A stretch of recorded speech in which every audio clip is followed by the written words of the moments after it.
السلام عليكم ورحمة الله وبركاته حبايبي طلاب الصف الأول الإعدادي. أنا مستر أحمد التهامي، وبإذن الله هنقدم لك محاضرة محترمة جدا نشرح فيها درس طاقة الوضع. بسم الله توكلنا على الله ولا حول ولا قوة إلا بالله. الدرس الأولاني عندي في الوحدة الثانية بيتكلم على طاقة الوضع، بس قبل ما ندرس طاقة الوضع عندي شوية مصطلحات صغيرة كده، تعالى نظبطها مع بعض. صلى على النبي. لو جمل تاه منك في الصحراء، أول حاجة سعادتك بتعملها بتبص على الأثر اللي رجلين الجمل ثابتها في الرمال بتاعة الصحراء. كلام جميل جدا، عشان تعرف الجمل دوت اتحرك في انه اتجاه وتقدر انك توصل له. نفس النظام سعادتك، لو انت رايح المدرسة وليكن مثلا عديت على السوبر ماركت، قابلت واحد صاحبك هناك، سلمت عليه، صاحبك في الفصل. المهم صاحبك ده مشى راح المكتبة، المهم انت رحت المكتبة لقيت صاحبك برضو نفس النظام، قال لك انت ورايا ورايا. كلام جميل جدا. طب خدت صاحبك ورحت المدرسة، يبقى انت سعادتك طلعت من البيت، رحت السوبر ماركت، وبعد كده رحت للمدرسه. هو ده مسار حركتك. يبقى مسار الحركه بالنسبه لي عباره عن مجموعه النقط اللي سعادتك هتعدي عليها اثناء حركتك. يبقى اول مصطلح بالنسبه لي يا اولاد مسار الحركه، وده عباره عن مجموعه النقاط اللي الجسم هيمر عليها اثناء حركته. طب عشان نشرح مسار الحركة بنستخدم كذا مصطلح، زي مصطلح المسافة والاختصار بتاعها الرمز دي، أو الإزاحة والاختصار بتاعها الرمز اس. مع بعض ما بين المسافة والإزاحة. خلي سعادتك طلعت من البيت، ده بالنسبة لي نقطة البداية، المنزل، واتحركت وانت رايح المدرسة، عديت على السوبر ماركت، وليكن مثلا قطعت مسافة وليكن مثلا 10 متر. بعد كده طلعت من السوبر ماركت وعديت على المدرسة، وليكن مثلا قطعت مسافة 15 متر. لما اجي اقول لسعادتك ايه المسافة اللي سعادتك اتحركتها، او انت اتحركت قد ايه، هتقول لي والله يا مستر المسافة اللي انا اتحركتها عبارة عن ال10 وال15. كلام جميل جدا. 10 زائد 15 يطلع معايا بكام؟ يطلع معايا ب 25 متر. كلام جميل جدا. طب ما ممكن واحد يطلع من المنزل يوصل للمدرسة بشكل مباشر ويتحرك في خط واحد، ساعتها بقول على المسافة اللي هو قطعها إزاحة. يبقى الإزاحة بالنسبة لي عبارة عن مسافة بس مقطوعة في كام اتجاه؟ في اتجاه واحد. يبقى الفرق ما بين المسافة أي حاجة سعادتك بتقطعها بتحسبها، يبقى ده المسار الكلي اللي الجسم بيسلكه من نقطة بداية لنقطة نهاية. أما الإزاحة عبارة عن مسافة مقطوعة في كام اتجاه؟ في اتجاه واحد، أو ممكن تقول لي أقصر خط مستقيم يصل بين نقطة البداية ونقطة النهاية. كلام جميل جدا. تعال نشوف المثال اللي عندنا. نقطة البداية عندي إيه؟ الجسم اتحرك من النقطة A لحد النقطة B، يبقى نقطة النهاية عندي النقطة B. كلام جميل جدا. ممكن يمشي في المسار الأولاني ده. لو ماشى في المسار الأولاني هيقطع وليكن مثلا 150 كيلو متر. لو ماشى في المسار الثاني وليكن مثلا هيقطع 130 كيلو متر. لو ماشى في المسار الثالث هيقطع مثلا وليكن 170 كيلو متر. كلام جميل جدا. وممكن برضو يتحرك في خط مستقيم وفي اتجاه واحد، ساعتها هيقطع 100 كيلو متر. بس خد بالك دي إزاحة. ليه قلت عليها إزاحة؟ لأنه اتحرك في خط مستقيم وفي اتجاه واحد. يبقى باختصار الفرق ما بين المسافة والإزاحة، بالنسبة للمسافة المسار الكلي الجسم هيقطعه من نقطة البداية لنقطة النهاية، أي حاجة سعادتك قطعتها بتحسبها. أما الإزاحة عبارة عن المسافة المقطوعة في اتجاه واحد، أو أقصر خط مستقيم يصل بين نقطة البداية ونقطة النهاية. طب عشان أحدد الإزاحة، حدد نقطة البداية، حدد نقطة النهاية، وصل ما بينهم الخط اللي أنت وصلته ده هو مقدار الإزاحة. يبقى المسافة بالنسبة لي المسار الكلي اللي الجسم هيسلكه من نقطة بداية لنقطة النهاية. اما الازاحه يا ولاد الاختصار بتاعها اس، اقصر خط مستقيم يوصل بين نقطه البدايه ونقطه النهايه. وخد بالك ان هو بيبقى في اتجاه ثابت، في اتجاه واحد يعني. كلام جميل جدا. لو تلاحظ معايا في المثال اللي عدى، لما عديت في الطريق الاولاني اداني مسافه، الطريق الثاني مسافه ثانيه، الطريق الثالث مسافه ثالثه. انت عايز تقول لي ايه؟ انا عايز اقول لك ملحوظه مهمه جدا، انه باختلاف مسار الرحله او بتغير مسار الرحله ساعتها المسافه بتتغير. اما الازاحه كده كده ثابته، ودي ملحوظه مهمه جدا وتيجي في الامتحان. يبقى بالنسبه للمسافه بتختلف باختلاف مسار الرحله، اما الازاحه تظل تظل ثابته. كلام جميل جدا. طب تعالى مع بعض كده نظبط الوحدات بتاعه المسافه والوحدات بتاعه الازاحه. قال لي وحدات المسافه هيها وحدات الازاحه، الاتنين واحد، لان طبعا الازاحه عباره عن مسافه بس مقطوعه في كام اتجاه؟ في اتجاه واحد. ممكن نقيس بالكيلومتر، ممكن نقيس بالمتر، ممكن نقيس بالسنتيمتر. كلام جميل جدا. لو سألت سعادتك الكيلومتر فيه كام متر هتقول لي 1000. لما تيجي تحول من كبير لصغير بتضرب، يبقى نضرب في 1000. من صغير لكبير نقسم، خدها قاعدة. لما تيجي تحول من كبير لصغير بتضرب، من صغير لكبير بتقسم. يبقى من كيلو متر لمتر بنضرب في 1000، العكس نقسم على 1000. خد بالك نقسم بيني وبينك هي هنضرب في الأس سالب. يعني مثلا من كيلو متر لمتر نضرب في 1000 صح؟ هي لو قلت لك نضرب في 10 أس كام؟ 10 أس 3 عشان 1000 3 أصفار. طب لما تعكس تقسم، طب لما تقسم هي هتضرب في الأس أس إيه؟ في الأس إيه؟ في الأس سالب. تضرب في الأس إيه يا معلم؟ في الأس سالب. كلام جميل جدا. طب لما تيجي تحول من متر لسنتيمتر، المتر فيه 100 سم، فلما تحول من كبير لصغير تضرب، يبقى نضرب في 100. من صغير لكبير تعكس، يبقى نقسم على كام؟ نقسم على 100. خد بالك برضو نضرب في 100 هي هنضرب في 10 أس كام؟ أس 2. نقسم على 100 هي هنضرب في 10 أس سالب 2. 10 أس كام يا معلم؟ سالب 2. يبقى من كبير لصغير نضرب، من صغير لكبير نقسم طبعا. نقسم هي هنضرب في الأس إيه؟ في الأس سالب. كلام جميل جدا. طب تعال نكمل. مثالين محترمين جدا. بيقول لي في الشكلان المقابلان احسب قيمة المسافة دي والإزاحة اس في كل مما يلي. أول حاجة سعادتك حدد نقطة البداية. واللي جسم بدأ حركته من النقطة A وانتهى عند النقطة دي، يبقى بدايتي A ونهايتي D. بالنسبة للمسافة أي حاجة قطعها بحسبها. الراجل قطع 3 متر 6 متر و3 متر، يطلع معايا بكام؟ ب 12 متر. كلام جميل جدا. اما الازاحه عشان احسبها حدد نقطه البدايه، حدد نقطه النهايه، وصل ما بينهم. اكيد طبعا الخط ده هيكون قد الخط اللي على قصاده، فبالتالي بالنسبه لي الازاحه عندي بكام؟ ب 6 متر. كلام جميل جدا. لو بصيت على المثال الثاني بيقول لي جسم بدأ حركته من النقطه A الى ان عاد اليها مره اخرى. يبقى نقطه البدايه عندي A ونقطه النهايه عندي برضو A. يبقى نقطه البدايه هي نقطه الايه؟ النهايه. تعال نحسب المسافه. اي حاجه اتحركها بحسبها. 4 كيلو و3 كيلو و5 كيلو يطلع معايا كام؟ يبقى 4 زائد 3 زائد 5 كيلو يطلع معايا كام؟ يطلع معايا 12 كيلو متر. طب بالنسبة للإزاحة فين نقطة البداية؟ إيه؟ فين نقطة النهاية؟ إيه؟ نقطة البداية هي نقطة النهاية. إذا الإزاحة عندي يا معالي الباشا، الإزاحة عندي يا معالي الباشا بكام؟ بصفر. يبقى إمتى الإزاحة بصفر؟ لو الجسم راجع لنفس نقطة البداية، أو نقطة البداية هي نقطة النهاية يا معلم. كلام جميل جدا. يبقى امتى الازاحه بصفر؟ لو الجسم عاد لنفس نقطه البدايه، لنفس نقطه ايه؟ البدايه. طب صلى على النبي. طب خلي الجسم بدأ حركته من النقطه A وانتهى عند النقطه B وقطع 15 متر. ساعتها لو سألتك المسافه بكام اللي الاختصار بتاعها دي، هتقول لي يا مستر اللي هو قطعه 15 متر. طب والازاحه نحدد نقطه البدايه، نحدد نقطه النهايه، نوصل ما بينهم. طب ما هي يا مستر انت عايز تقول لي ايه؟ انا عايز اقول لك يا معالي الباشا ان الدي هتساوي الاس، المسافه هتساوي الازاحه لو الجسم اتحرك في خط مستقيم وفي اتجاه ثابت. إذا عندي ملحوظتين أهم من بعض. الملحوظة الأولى إن الجسم لو رجع لنفس نقطة البداية ساعتها الإزاحة بكام؟ بصفر. الملحوظة الثانية إن الجسم لو اتحرك في خط مستقيم واتجاه واحد ساعتها مقدار المسافة هيساوي مقدار الإيه؟ الإزاحة. طب تعال نكمل. صلى على النبي. دلوقتي انا بتحرك وانت بتتحرك والقمر بيتحرك والارض بتتحرك والعربيه بتتحرك. هل حركتنا واحده؟ لا. طب ازاي هنفرق ما بين حركتي وحركه القمر وحركه الارض؟ قال لي هنستخدم مفهوم السرعه.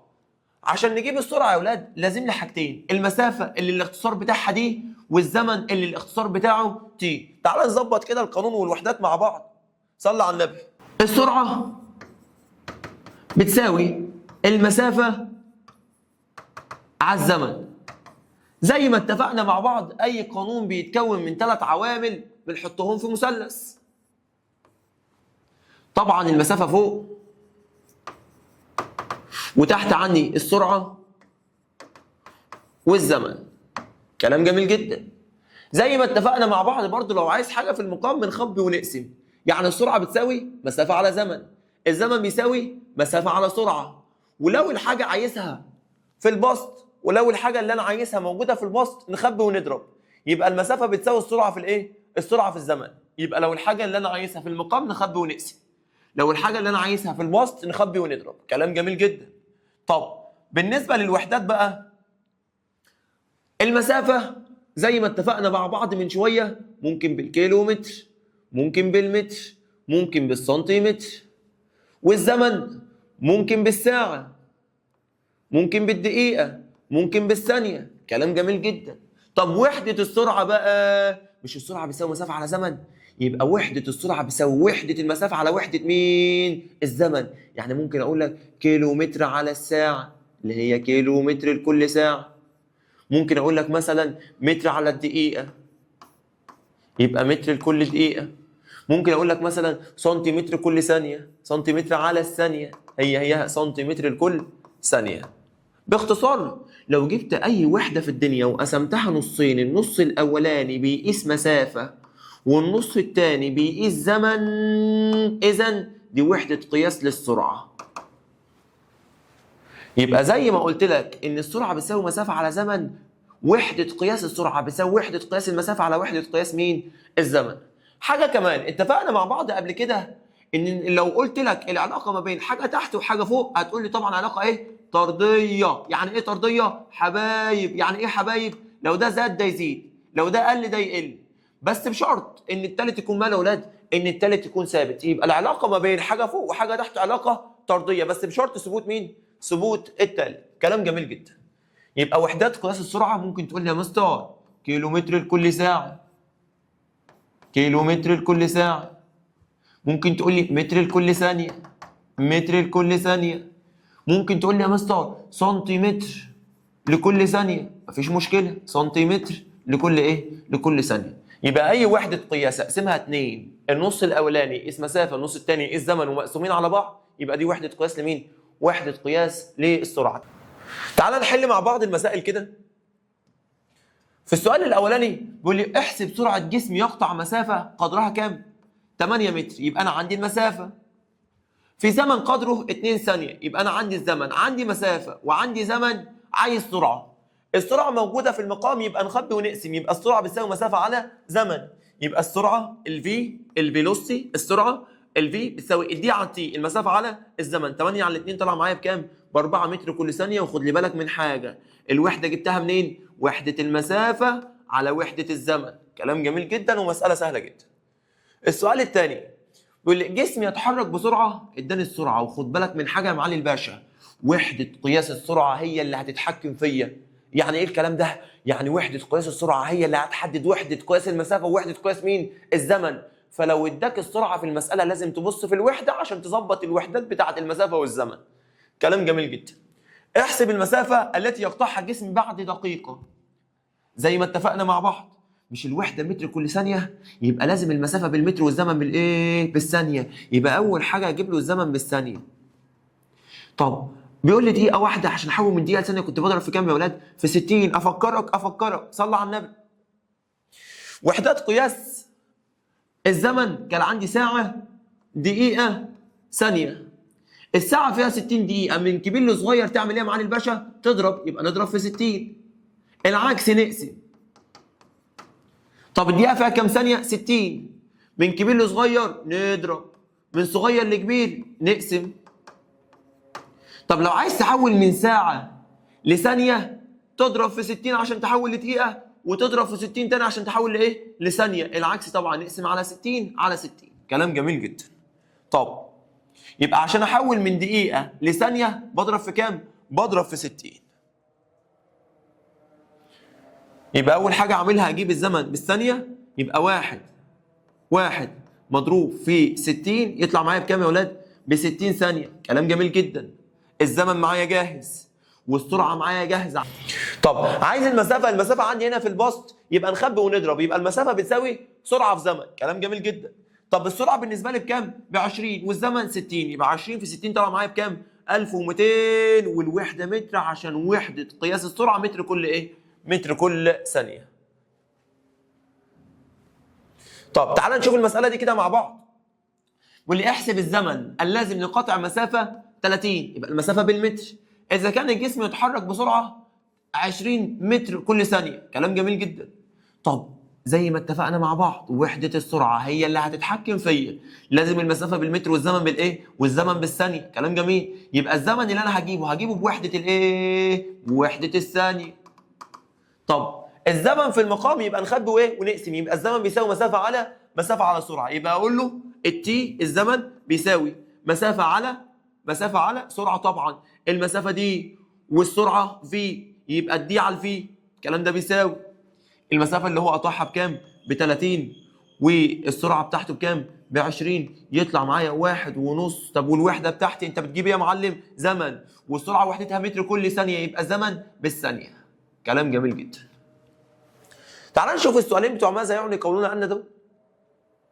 زي ما تعودنا مع بعض يا اولاد، عشان تحل سؤال ما معنى قولون أن بتعرف اول كلمه وبتحط الرقم. كلام جميل جدا.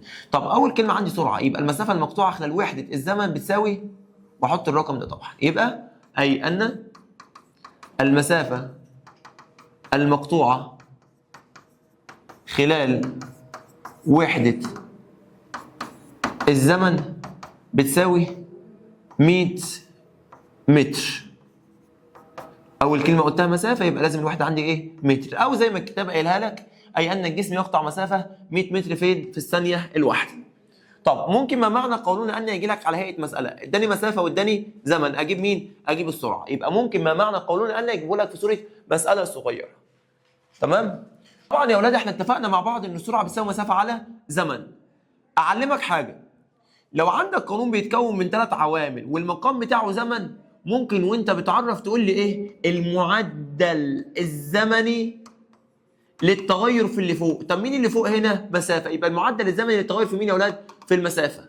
او ممكن تقول لي ان السرعه هي المسافه لما الزمن بكام؟ بواحد. ما لو ده ب 20 وده بواحد، 20 على 1 فيها كام؟ فيها ال 20. اذا السرعه بتساوي المسافه لما الزمن بكام؟ بواحد. فالسرعه هي المسافه المقطوعه خلال وحده الزمن، او ممكن تقول لي في الثانيه الايه؟ الوحده. يبقى ممكن نقول المسافه المقطوعه في وحده الزمن، او ممكن نقول المسافه المقطوعه في الثانيه الواحده، او ممكن نقول برضو المعدل الزمني للتغير في مين يا اولاد؟ للتغير في المسافه. كلام جميل جدا.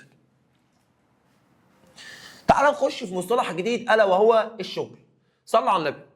انا لو اثرت على جسم بقوه، وليكن مثلا قوه دفع، انا هدفع القلم ده بقوه دفع لاعلى. انا لو اثرت على الجسم دوت بقوه والجسم دوت اتحرك في نفس اتجاه القوه، ساعتها بقول ان انا بذلت شغل. يبقى الشغل عندنا في الفيزياء، الشغل عندنا في العلوم، انك تاثر على جسم بقوه والجسم يتحرك في نفس اتجاه القوه، ساعتها بتقول ان انت بذلت ايه؟ ان انت بذلت شغل. تعال نشوف الامثله كده. خد بالك، شرط اتجاه الحركه مع اتجاه مين؟ مع اتجاه القوه. طب هنا الجسم بيدفع الجسم ده واتجاه القوه هو اتجاه الحركه، اذا انا بذلت شغل. طب تعال نشوف المثال الثاني. لما اجي ارفع حاجه من تحت لفوق، اتجاه القوه هنا فين؟ لفوق، واتجاه الحركه لفوق، اتجاه القوه هو اتجاه الحركه، يبقى انا بذلت شغل. طب الجسم ده مبدئيا القوه تاثيرها لتحت، لان دي قوه ايه؟ قوه جاذبيه. طب هل الجسم اتحرك في نفس اتجاه القوه؟ مفيش حركه، اذا انا ما بذلتش شغل. طب تعالى نشوف الحاله الرابعه. انا لو شايل حاجه وماشي بيها، ساعتها انا ما بذلتش الشغل. اشمعنى؟ لما اشيل حاجه وامشي بيها، القوه اللي بتاثر عليها قوه جاذبيه واتجاهها بيكون لاسفل، طب والحركه للامام، اذا اصبح الاثنين عاملين زاويه 90، يبقى اتجاه القوه عمودي على اتجاه الحركه، ساعتها انا ما بذلتش الشغل. يبقى انا هقول ان انا ما بذلتش الشغل لو اتجاه القوه هو اتجاه الحركه. طب لو عمودي، ساعتها ما بذلتش الشغل. يبقى الشغل يا حبايبي عباره عن كميه الطاقه اللازمه لتحريك جسم ازاحه معينه، لان المسافه بتكون في اتجاه واحد، ولازم الاتجاه ده يكون هو اتجاه مين؟ القوه. طب عشان احسب الشغل يا اولاد، عشان احسب الشغل، بس الاول لو بصيت على الشكل اللي قدامي، الجسم بيحاول ان هو يأثر على الجسم ده بقوة سحب، بس الجسم ده ما اتحركش. طالما ما اتحركش يبقى الشغل بالنسبة لي بكام يا ولاد؟ يبقى الشغل بالنسبة لي بصفر. طبعا لو عامل زاوية، لو انا بسحب جسمي معايا في نفس الاتجاه بتاعي وعامل زاوية غير الزاوية 90، ساعتها انا ببذل شغل، بس المعلومة دي للاطلاع ايه؟ للاطلاع فقط. لو بصيت على الشكل ايه بالنسبه لي؟ ايه رايك؟ شايل حاجه واقف بيها، هل اتحركت في نفس اتجاه القوه؟ هل انا اثرت عليها بقوه واتحركت في نفس اتجاه القوه؟ لا، يبقى ساعتها انا ما بذلتش الشغل. يبقى هنا ما بذلتش الشغل، انما هنا انا اثرت عليها بقوه واتحركت في نفس اتجاه القوه، يبقى ساعتها انا بذلت ايه؟ انا بذلت شغل. عشان احسب الشغل يا اولاد قال لي الشغل بيساوي القوه في الازاحه. تعال نظبط الدنيا كده مع بعض. صلى على النبي. لسه قايلين ان الشغل بيساوي القوه في الازاحه. الشغل الاختصار بتاعه W، والقوة F، والإزاحة طبعا زي ما احنا عارفين الاس. كلام جميل. يبقى الدبليو بيساوي الاف في الايه؟ في الاس. طب بالنسبة لوحدات القياس قال لي الشغل بيقاس بالجول. خد بالك عشان الحتة دي هتيجي في الامتحان. الشغل يقاس بالجول، والقوة تقاس بالنيوتن، والإزاحة تقاس بالمتر. إذا الجول يكافئ نيوتن في متر. الجول يكافئ إيه يا ولاد؟ نيوتن في متر. زي ما اتفقنا مع بعض، أي قانون بيتكون من 3 عوامل ممكن أحطه في المثلث أهو. طبعا فوق الشغل واللي مضروب في بعضه بنحطه في المقام، يبقى تحت القوة والإزاحة. طيب بالنسبة للوحدات عندي، طبعا الشغل يقاس بالجول، والقوة نيوتن، والإزاحة متر.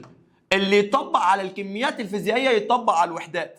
يعني زي ما قلت لي إن القوة بتساوي الشغل على الإزاحة، نفس النظام النيوتن يكافئ جول على متر. زي ما قلت لي إن الإزاحة بتساوي الشغل على القوة، المتر يكافئ جول على نيوتن. يبقى اللي هيطبق على الكميات الفيزيائية هيطبق على مين؟ هيطبق على الوحدات. كلام جميل جدا. تعال نشوف المسائل كده مع بعض. طب تعالى معايا في الجزء ده. طبعا عارفين كلنا ان الشغل يقاس بالجول. طب الكيلو من اي وحده بيساوي 1000.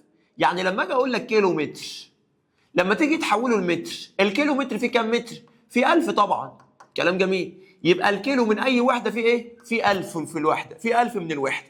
طب الكيلو جول فيه كام جول؟ فيه 1000. لما تيجي تحول من كبير لصغير بتضرب. طب من صغير لكبير بنقسم طبعا. طب تعال نشوف كده مع بعض المسائل. بيقول لي دفع شخص جسم بقوة عند القوة 40 نيوتن، فتحرك في خط مستقيم مسافة في خط مستقيم يعني إزاحة. يبقى الإزاحة عندي بكام؟ ب 10 متر في نفس اتجاه القوة. بذلت شغل يا مستر. كلام جميل. احسب مقدار الشغل المبذول. الشغل طبعا في البسط. لو عايز حاجة في البسط نخبي ونضرب زي ما اتعلمنا. يبقى الشغل بيساوي القوة في الإزاحة. يبقى الشغل بالنسبه لي الدبليو بيساوي الاف في الاس 40 في 10 ب 400 ايه؟ ب 400 جول. طب تعالى نشوف المساله الثانيه. بيقول لي لازاحه، الازاحه عندي ب 2 متر يتطلب بذل شغل 400 جول. عايز مقدار القوه. القوه في المقام يبقى نخبي ونقسم، يبقى الشغل على الازاحه. يبقى اقول له القوه اف بتساوي الشغل دبليو على الازاحه اس. الشغل ب 400 والازاحه عندي ب 2، 400 على الاثنين فيها ال 200، وانت بتجيب قوه يبقى نيوتن. تعال نشوف كده السؤال ده مع بعض. عندي 4 روبوتات. كلام جميل. هيرفعوا قوالب طوب الى ارتفاعات مختلفه. وضح بالحسابات الرياضيه رقم. طب ما تيجي نحسب كده مع بعض. الروبوت الاولاني القوه بتاعته 20 والازاحه 3. الشغل بيساوي القوه في الازاحه، يبقى 20 في 3 بكام؟ ب 60 جول. تعالى للروبوت الثاني. القوة بتاعته 30 والإزاحة بتاعته 3، 30 في 3 يبقى 90 جول. تعالى نجيب الشغل بتاع الروبوت الثالث. 10 في 20 يطلع معايا كام؟ 10 في 2 ب 20 جول. تعالى نشوف الروبوت الرابع. 30 في 2 ب 60 جول. تعالى نشوف بقى هو محتاج ايه. عايز رقم الروبوت اللي بيبذل أقل شغل. طبعا الروبوت اللي طلع لي 20 جول اللي هو الروبوت رقم كام؟ 3. رقم الروبوت الذي يبذل اكبر شغل. طبعا اللي طلع لي 90 اللي هو الروبوت رقم كام؟ 2. رقم الروبوتين اللي بذل نفس الايه الشغل، يبقى طبعا اللي طلع 60 ده واللي طلع 60 ده يبقى 1 و4. صلى على النبي. عندي حاجه اسمها ضبط المتغيرات، اتعود عليها بقى من هنا ورايح معاك في كل المناهج الجديده. المتغيرات يا اولاد اللي احنا هنستخدمها اثناء التجربه بالنسبه لي 3. متغير بيقولوا عليه متغير مستقل، متغير بيقولوا عليه متغير تابع، ومتغير بيقولوا عليه متغير ضابط. تعالى مع بعض نشرح ال3. قال لي بالنسبه لي المتغير المستقل هو السبب بيني وبينك متغير في التجربه فهيغير في النتيجه. اما المتغير التابع ده بالنسبه لي النتيجه. اما المتغير الضابط ده متغير ثابت اثناء التجربه. متغير ايه؟ ثابت اثناء التجربه. يبقى المستقل هيتغير بتغير فهيغير، اما التابع ده نتيجه يتغير بتغير المتغير المستقل. اما الضابط ده ثابت اثناء الايه؟ ثابت اثناء التجربه. تعال نشوف التجربه ونطبق الكلام اللي احنا قلناه. لو بصيت معايا في التجربه ديت، انا هجيب نفس نوع البذور هنا وهنا، نفس عدد البذور هنا وهنا، نفس ضوء الشمس معرض ليه هنا وهنا، بس الفرق الوحيد اللي هنا حطيت ماء كافي وهنا حطيت ماء غير كافي. انت عايز تقول لي يا مستر انا عايز اقول لك ان اللي ثابت هنا هو المتغير الايه؟ الضابط. طب مين اللي ثابت؟ نوع البذور، نوع التربه، ضوء الشمس. يبقى نوع البذور والتربه والشمس ده متغير ايه؟ متغير ضابط. طب مين اللي متغير فهيغير؟ كمية المية. يبقى كمية المية بالنسبة لي هي المتغير الايه؟ المستقل. النتيجة طبعا اختلاف نمو النبات، حد هينمو قبل الثاني، يبقى التابع بالنسبة لي نمو الايه؟ نمو النبات. تعال نشوف السؤال المحترم ده بتاع الناس اللي بتفهم بقى.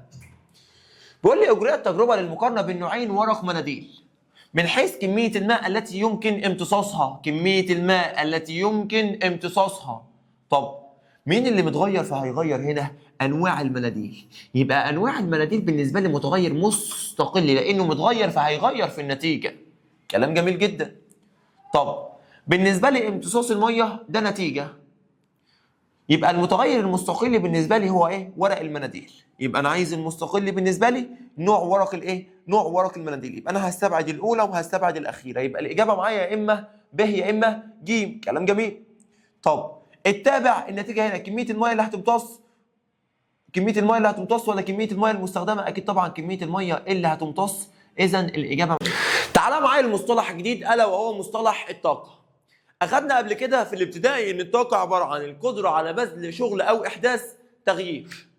اي طاقه في الدنيا تقاس بوحده الجول يا اولاد. لو قلت لك طاقه وضع، طاقه حركه، اي طاقه في الدنيا تقاس بوحده الايه؟ الجول، زيها زي الشغل بالظبط. كلام جميل جدا. صور الطاقه اللي هتقابلني طاقه الوضع وطاقه الايه يا اولاد؟ وطاقه الحركه. تعال نبدا بطاقه الوضع. سعادتك لو شلت حاجه وليكن مثلا القلم ده، فساعتها انت هتاثر عليه بقوه دفع لاعلى، والقلم هيتحرك معاك في نفس اتجاه القوه، فساعتها سعادتك بذلت شغل. طالما بذلت شغل سعادتك خزنت طاقه، الطاقه اللي انت خزنتها بيسموها طاقه الايه؟ طاقه الوضع. يبقى طاقه الوضع عباره عن الطاقه المختزنه في الجسم نتيجه الشغل المبذول ايه؟ نتيجه الشغل المبذول عليه. تمام؟ لو جالك سؤال طبعا ما معنى قولنا ان بنعرف اول كلمه اي ان الطاقه المختزنه في الجسم نتيجه الشغل المبذول عليه بتساوي كام؟ بتساوي 20 جول. طب تعال نشوف العوامل اللي بتتوقف عليها طاقه الوضع. لو انت مش فاهم المتغير الضابط والتابع والمستقل كويس تعال نفهمهم احسن. صلى على النبي. في التجربه اللي قدامك انا هعملها عشان اعرف العوامل اللي هتتوقف عليها طاقه الايه؟ طاقه الوضع. قال لي هنجيب حوض به رمل ماشي ومسطره متريه وثلاث كرات بلي مختلفه الاوزان، وهنسقط الكرات من على ارتفاع كام؟ 50 سم. كلام جميل جدا. ونكرر الخطوات. طب مين اللي ثابت في التجربه؟ حوض الرمل ثابت يبقى ده متغير ايه؟ ضابط. كل مره هرمي من على ارتفاع 50 يبقى ده متغير ضابط لانه ثابت اثناء التجربه. اللي متغير فهيغير وزن الكرات. وزن الايه يا ولاد؟ وزن الكرات. طب متغير فهيغير يبقى ده متغير مستقل. يبقى ده متغير ايه يا ولاد؟ يبقى ده متغير مستقل. خد بالك معايا ان سعادتك لما تشيل جسم كتلته صغيره انت هتبذل شغل، بس الشغل مش كبير. لو شلت جسم كتلته اكبر هتبذل شغل اكتر، جسم كتلته اكبر هتبذل شغل اكتر. انت عايز تقول لي ايه؟ انا عايز اقول لك كل ما الكتله ما هتزيد او كل الوزن ما هيزيد كل ما هتبذل شغل اكتر، كل ما هتخزن طاقه اكبر، فطاقه الوضع بالنسبه لك هي الطاقه المختزنه، فطاقه الوضع هي كمان ايه؟ هتزيد. طبعا يا اولاد التابع او النتيجه عندي هنا ايه؟ عمق الايه؟ عمق الحفره. وبزياده الكرات يزداد ايه؟ يزداد عمق الحفره. فممكن تقول لي ان طاقه الوضع بتحب الوزن، يبقى العلاقه بالنسبه لي علاقه ايه؟ علاقه طرديه. يبقى العلاقه بالنسبه لي علاقه ايه يا اولاد؟ علاقه طرديه. ده بالنسبه للتجربه الاولى. تعال نشوف التجربه الثانيه. صلى على النبي. قال لي هنجيب حوض رمل، مفيش مشكله. كره زجاجيه او بليه، مسطره متريه. تعال نشوف الخطوات. بيقول لي اسقط الكره من ارتفاع 50، كرر الخطوه ارتفاع 75 ارتفاع 100. متغير فهيغير، يبقى الارتفاع بالنسبه لي متغير مستقل. ليه؟ متغير فهيغير. تمام. طبعا الحوض الرمل ثابت اثناء التجربه يبقى متغير ضابط، ووزن الكرات، الكره هي كره واحده يبقى الوزن بتاعها ثابت، يبقى الوزن هو كمان متغير ايه؟ متغير ضابط. طبعا يا اولاد كل الارتفاع ما هيزيد كل ما طاقه الوضع ايه؟ كل ما طاقه الوضع ما هتزيد، بدليل عمق الحفره. ايه اللي بيحصل له؟ عمق الحفره بيزيد. اذا ممكن تقول لي ان طاقه الوضع بتحب الارتفاع. كل الارتفاع ما هيزيد كل ما هبذل شغل اكتر، كل ما هخزن طاقه اكبر، كل ما طاقه الوضع ما هتزيد اكتر. كلام جميل جدا. طيب عشان نحسب طاقه الوضع يا اولاد، قال لي طاقه الوضع بتساوي الوزن في الارتفاع. تعالى معايا واحده واحده نظبط الدنيا. طاقه الوضع بتساوي الوزن في الارتفاع. كلام جميل جدا. طاقة الوضع الاختصار بتاعها بي اي، اختصار كلمة بوتنشال انرجي، والوزن طبعا دبليو، والارتفاع اتش. طيب طاقة اتفقنا مع بعض ان هي تقاس بوحدة الايه يا ولاد؟ جول. طب والوزن؟ الوزن قوة، اي قوة في الدنيا تقاس بوحدة الايه؟ النيوتن. والارتفاع طبعا بالايه؟ بالمتر. اذا الجول يكافئ نيوتن في متر، زي ما طلعناها في الشغل طلعناها في طاقة الايه؟ في طاقة الوضع. حتة صغيرة عايزين نظبطها. صلى على النبي. خدنا قانون للوزن قبل كده. الوزن كان بيساوي ايه يا ولاد؟ الوزن اخدناه الترم الاولاني كان بيساوي الكتله في شده مجال الجاذبيه.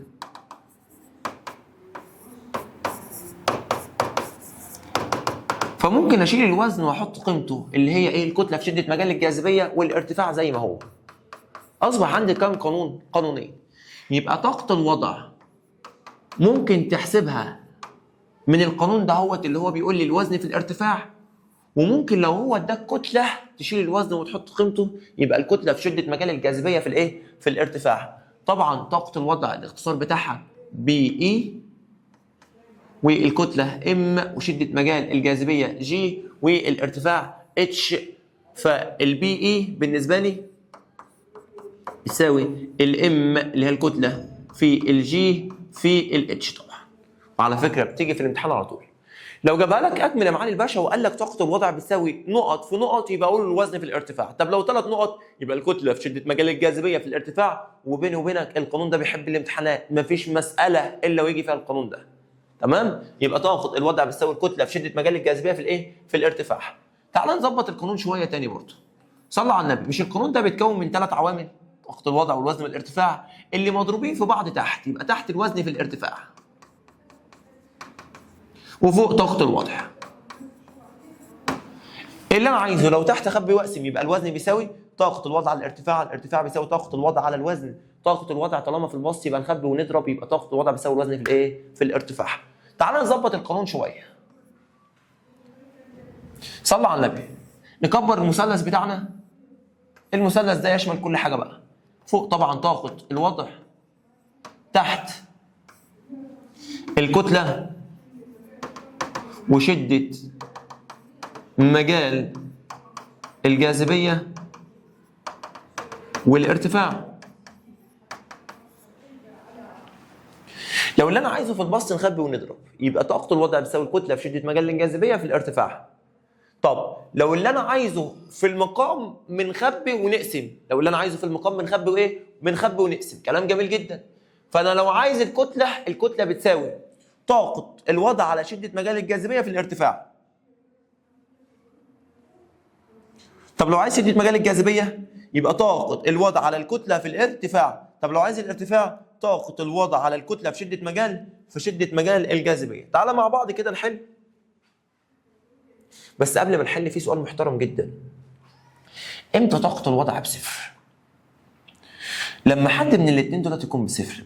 هل في جسم في الدنيا وزنه بصفر؟ لا، يبقى اذا انا استبعدت دي. فممكن الارتفاع يكون بصفر يا مستر؟ ايوه، لو الجسم موضوع على سطح الارض. وسؤال محترم جدا. يبقى لو الجسم موضوع على سطح الايه؟ على سطح الارض. تعال نشوف كده المسائل مع بعض، يلا. طبعا سؤال علي بيقول لي دايما الوزن اكبر من الكتله، لان الوزن بيساوي الكتله في شده مجال الايه؟ في شده مجال الجاذبيه.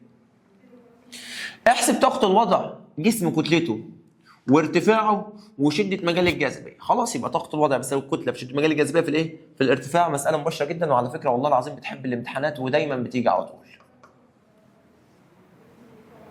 طب السؤال الثاني بيقول لي احسب وزن جسم. هو الوزن فين؟ في المقام. يبقى الوزن بيساوي طاقه الوضع على الايه؟ على الارتفاع. يبقى الوزن بيساوي طاقة الوضع البي اي على الارتفاع اللي هو ايه؟ اتش. طاقة الوضع ب 88 والارتفاع ب 11، يطلع معايا بكام؟ ب 8. انت بتجيب وزن يا معالي الباشا، يبقى 8 نيوتن. احسب ارتفاع جسم عن سطح الارض علما بان وزنه. اداني الوزن واداني طاقة الوضع. خلاص، يبقى الارتفاع بيساوي طاقة الوضع على الايه؟ على الوزن. يبقى الارتفاع بيساوي طاقة الوضع البي اي على الوزن. طبعا طاقة الوضع بالنسبة لي 20 على الوزن بالنسبة لي 5، يطلع معايا 4. أنا بجيب ارتفاع يبقى متر. تعالوا نشوف السؤال ده كده. بيقول لي يبذل شغل مقداره 150 كيلو جول. طبعا أنا شغال بجول، يبقى هضرب في 1000، يبقى 150,000 جول لرفع جسم كتلته 50 كيلو جرام من سطح الأرض إلى ارتفاع اتش. مش عارف الارتفاع. يقول لي احسب طاقة الوضع. يا معلم الباشا، طاقة الوضع هي الشغل المبذول، صح ولا ايه؟ يبقى طاقة الوضع بالنسبة لي 150,000 جول. طب مقدار الارتفاع بقى. تعال نشوف كده المثلث اللي احنا لسه عاملينه. انا عايز الارتفاع يبقى بيساوي طاقة الوضع على الكتلة في شدة مجال الجاذبية. يبقى اقول له الارتفاع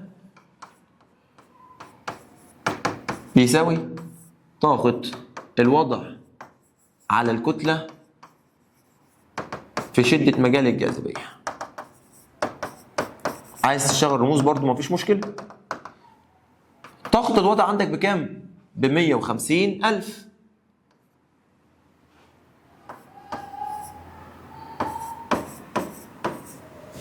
طب الكتلة عندك ب 50. شدة مجال الجاذبية مداني في المسألة ب 10 نيوتن لكل كيلو جرام. يطلع معايا الناتج في الآخر 300 متر. طب التكامل مع علم الكيمياء. الحته دي مستخبيه في الكتاب شويه، فمعظم الناس بتكروتها وهي شغاله. معالي الباشا، الوقود بيخزن جواه طاقه. الطاقه دي بيسموها طاقه وضع كيميائيه. نفس النظام الغذاء بيبقى جواه طاقه مختزنه في الروابط، بيسموها طاقه وضع كيميائيه. كلام جميل. فيجي في الامتحان ويديك سؤال علي ويقول لك ايه؟ يشبه الوقود داخل السياره الغذاء في الانسان. اشمعنى؟ الاثنين جواهم طاقه مختزنه اللي هي طاقه الوضع الكيميائيه، بتتحول الى طاقه ايه؟ بتتحول الى طاقه حركه، يتم تحريرها وتحولها الى طاقه ايه يا ولاد؟ الى طاقه حركه عند حدوث تفاعل ايه؟ كيميائي. تعالى مع بعض نوصل لاهم جزئيه عندي، ماذا يحدث؟ اهم جزئيه في طاقه الوضع ماذا يحدث، ونشتغل بطريقه سهله وبسيطه. الراجل بيسالني على طاقه الوضع، يبقى اول حاجه اعملها اكتب قانون طاقه الوضع. طاقه الوضع بتساوي الوزن في الارتفاع. طب هنا ايه اللي حصل للوزن؟ قال لي زاد للضعف. تيجي تحت الوزن في القانون وتكتب 2 مع ثبات الارتفاع ثابت، يبقى ب1. يبقى الارتفاع ب1. 2 في 1 ب2. طلعت معاك ب2 يا معلم الباشا، تزداد للضعف. يبقى انا هكتب القانون واعوض. بعد ما اعوض طلعت معاك بواحد تظل ثابته، 2 تزداد للضعف، 3 3 امثال، 4 4 امثال، وهكذا. طب لو طلع معاك كسر بسط ومقام يبقى تقل، نص تقل للنص، ربع تقل للربع. تعال نجرب تاني. طبعا عايز تعوض بارقام برضو مفيش مشكله، ثبت ارقام وهتلاقي الدنيا معاك زي الفل. قلت المسافه الرأسيه، المسافه الرأسيه يقصد بها هنا الارتفاع.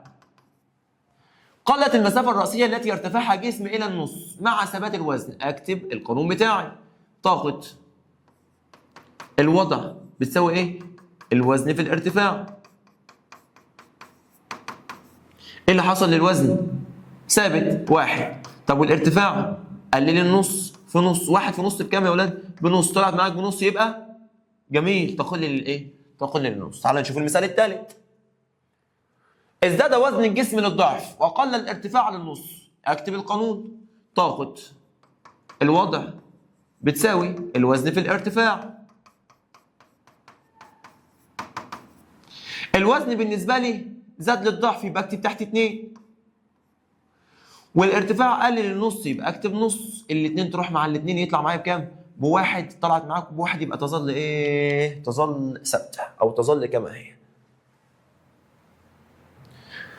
بكده هنكون خلصنا من شرح الدرس الاولاني كامل، درس طاقة الوضع. استنونا ان شاء الله في فيديو جديد عن طاقة الحركة. سلام.